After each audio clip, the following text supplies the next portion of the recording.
warahmatullahi wabarakatuh. Waalaikumsalam warahmatullahi wabarakatuh. Selamat pagi semuanya. Pagi.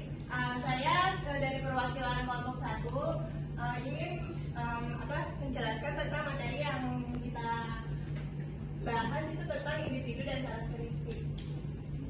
Sebelum ke materinya, perkenalkan nama saya Aleta Farina dan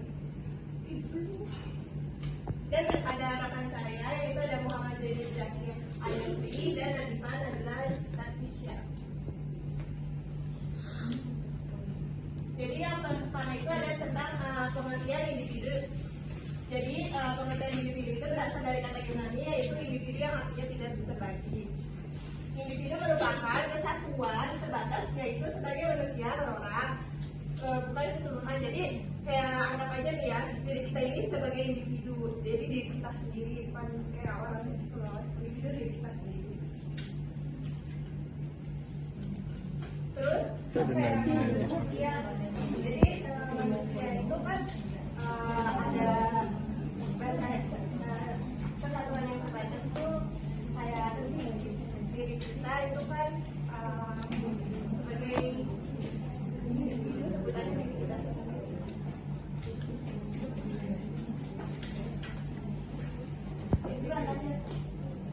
Individu adalah manusia yang berkedudukan sebagai pribadi yang utuh, pilar, tunggal, dan khas. Dia sebagai subjek yang merupakan suatu kesatuan fisik dengan berbagai kemampuannya untuk berhubungan dengan lingkungan, dengan sesama, dan dengan Tuhan yang menciptakannya. Terus manusia merupakan makhluk yang kompleks yang dapat dipandang dari berbagai sudut pandang.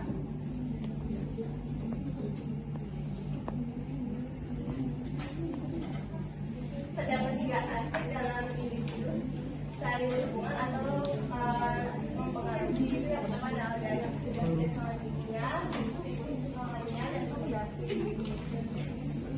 Yang lain pinjam dong. Materi yang kedua ada karakteristik individu. Jadi pengertian karakteristik individu itu bawaan, lahir atau heredity, dan karakteristik yang diperoleh dari pengaruh lingkungan. Jadi maksudnya itu setiap orang mempunyai karakteristiknya masing-masing yang khas. Itu seperti suatu dari sifat, kebiasaan yang melekat pada diri kita sendiri yang khas. Terus bahkan karakteristik individu itu mempunyai tujuan, kebutuhan, dan sudut pandang dan kemampuan yang berbeda satu sama lain.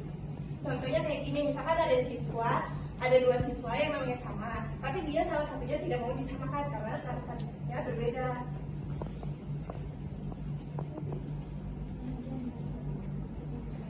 Terus selanjutnya, setiap individu memiliki faktor karakteristik bawaan dan lingkungan. Jadi yang pertama itu ada faktor bawaan, yang dimana faktor bawaan itu merupakan faktor biologis yang diturunkan melalui pewaris genetik bawaan dari orang tua. Jadi maksudnya itu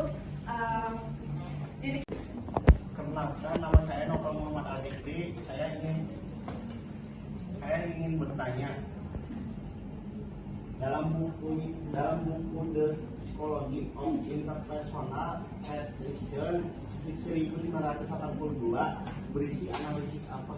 Pertanyaannya, apakah penting buat kita untuk mengenal teman-teman perhatiannya apakah penting buat kita untuk mengenal karakteristik ini, dan bagaimana cara kita mengenal atau mengetahui karakteristik orang lain atau teman kita sendiri. Oke. Assalamualaikum warahmatullahi wabarakatuh. Waalaikumsalam. Nama saya Dida Nur Fajrianti. Saya ingin bertanya mengenai karakteristik bawaan. Karakteristik bawaan itu sebenarnya bisa diubah nggak sih mengenai sikap ya? Misalnya kayak orang tua ini temperamental, dia kan kayak nurut kan katanya kalau misalnya karakteristik bawaan ini. Nah jadi anaknya itu ikut temperamental, dia tuh bisa diubah apa enggak? Atau bisa dihilangin apa enggak tuh sifat temperamentalnya itu? Intinya bisa diubah atau tidak? saya akan menjawab pertanyaan dari peserta. Tadi kan pertanyaannya apakah penting buat kita untuk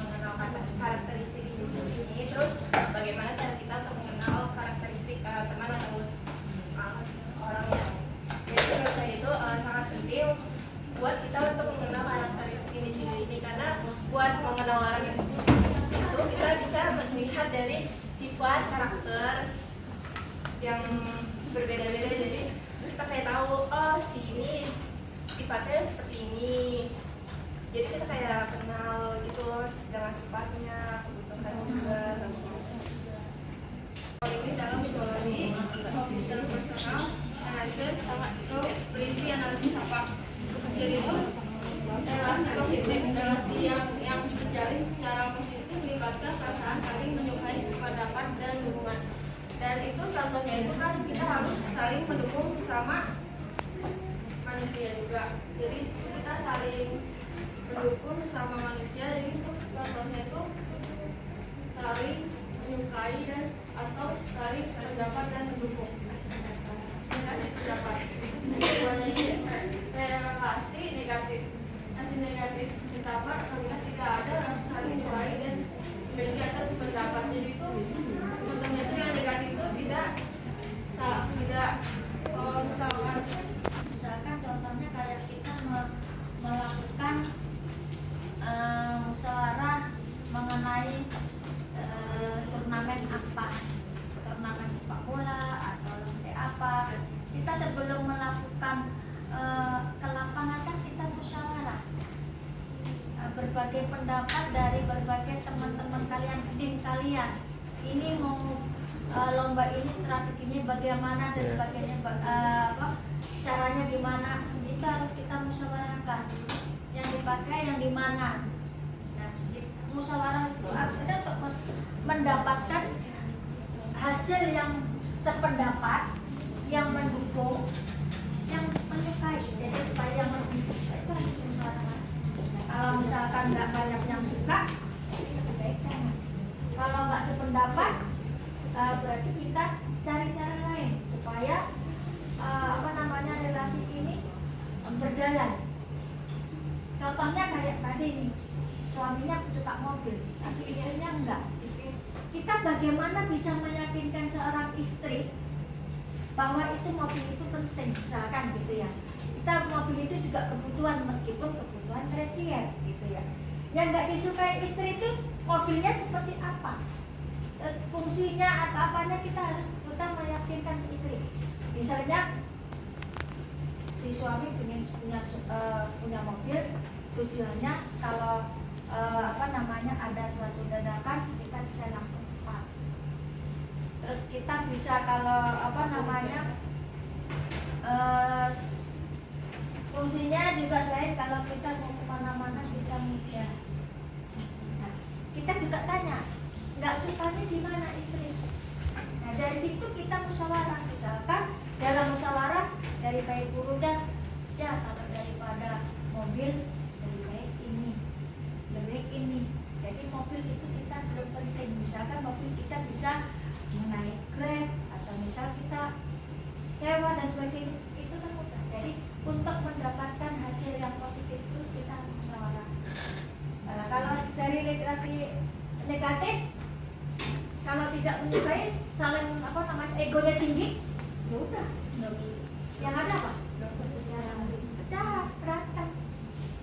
Kayak kalian aja, misalkan ada yang nggak sependapat, nggak dicari berantem. Besok ketemu ini. Ya kalau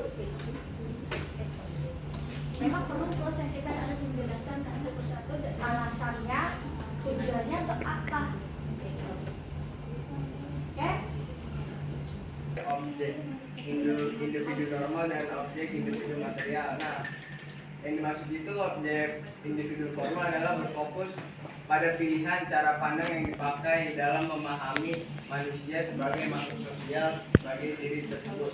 Misalnya sifat manusia sebagai makhluk sosial yang akan bergaul yang di dunia luar maupun yang bersosialisasi oleh masyarakat dan berkomunikasi dengan satu sama lain agar kita dapat memahami satu sama lain. Kajiannya dapat berupa cara orang tua yang mendidik anak, respon dari masyarakat asli terhadap pandangan tersebut. Kan yang menilai diri kita kan orang lain ya kan, bukan diri kita sendiri. Nah, di situ ada objek individu material yang berkaitan dengan karena terjadinya manusia dari sebab-sebab mekanis, yaitu lewat teori deskripsi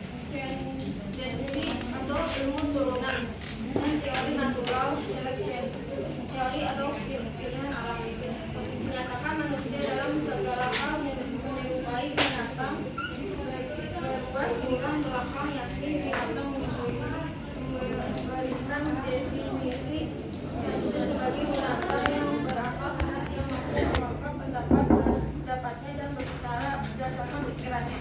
Di samping itu manusia juga binatang yang berkualitas dan binatang yang bersosial. Ini Mendapatkan manusia sebagai organisme hewani yang mampu mempelajari dirinya sendiri dan mampu menginterpretasi terhadap bentuk hidup serta dapat memiliki makna eksistensi insani. Setelah yang objek pertanyaannya kan apakah penting buat kita untuk mengenal karakteristik ini dan bagaimana cara kita mengenal atau mengetahui karakteristik orang lain atau teman kita. Kalau menurut saya itu kita kan nggak mungkin tahu tiba-tiba ya, pasti kita harus melalui pendekatan dulu. Kayak misalnya kita teman sekelas kita deh, kita kan otomatis ketemu nih tiap hari kan. Nah dari kita ketemu tiap hari kita tuh jadi kenal dia tuh kayak gimana sih. Terus kayak misalnya dia lagi ngadepin masalah dalam situasi kan nggak mungkin ya kalau misalnya nggak ada masalah. Nah bagaimana sih cara dia ngadepin masalah, di situ kita tahu karakteristiknya dia. Oh dia tuh ternyata pemarah loh, oh ternyata dia tuh sabar banget anaknya gitu. Jadi melalui pendekatan dulu. Kita sebelumnya tidak melalui pendekatan pun juga kita bisa melihat ya. Kita kan berbagai suku bangsa ya, kita kan berbineka tunggal ika.